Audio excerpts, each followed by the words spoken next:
Hurlburt. She's a former speechwriter for Secretaries of State Madeleine Albright and Warren Christopher.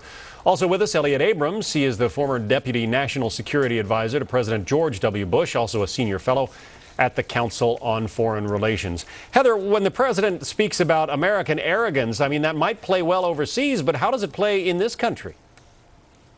Well, I'm not really worried about how it plays in this country. What I think is going to make a difference is what the president does, and what Americans see the president doing is reaching out to reset our relationships with Europe and Muslim countries, and on a more productive foundation where we can fight terrorism and do the other things we need to do together.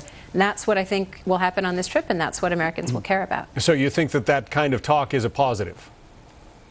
I just don't really worry about it. I think the people who need to be worried about apologizing are the folks who brought us the failed war in Iraq, neglected war in Afghanistan, elections that brought us a Hamas government in Palestine, regression on human rights in Egypt, and they can worry about apologizing, and we'll let the president worry about better foreign policy. Eliot Abrams, it sounds like she's talking about you and your former boss, the former President George W. Bush. How do you respond?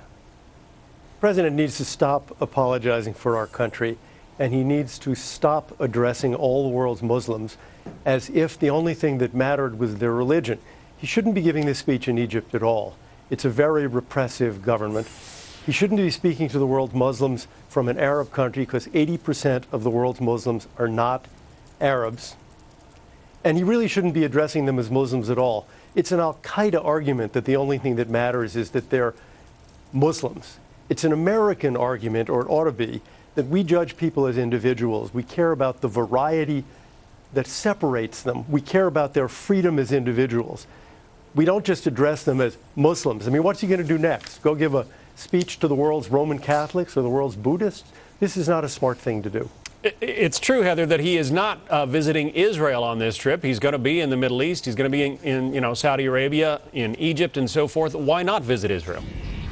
Well, of course, Prime Minister Netanyahu was just here visiting the White House and came out and said at the end, we had a very good meeting, we share the same goals, we share the same fears. So I think that relationship is in a very strong place. The relationships with Egyptians and Saudis and other people are in a less good place, and the president is very wisely trying to shore up his bases where they're weak and build on his bases where they're strong. And by the way, Republicans thought it was fine for Secretary Rice to give a speech in Egypt in 2005 when the government was as repressive as it is now. So I'm surprised that what was good enough for Republicans isn't good enough for Democrats.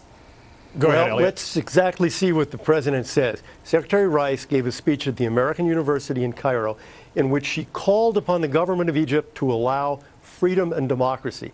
Let's see if President Obama goes to Cairo and gives that kind of speech. If he does, he ought to be applauded.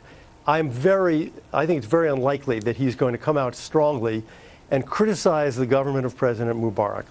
I wish he would, because what the people of Egypt want to hear is not apologies for America. They want to hear him say he's on their side in their search for freedom and for justice. He has talked about the need for the rule of law, for democracy. Heather, is that a speech that he should give in Egypt?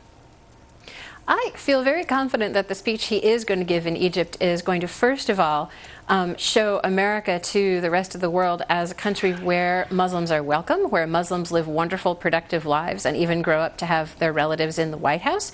So I think it's going to be a speech that's very high on America, first of all.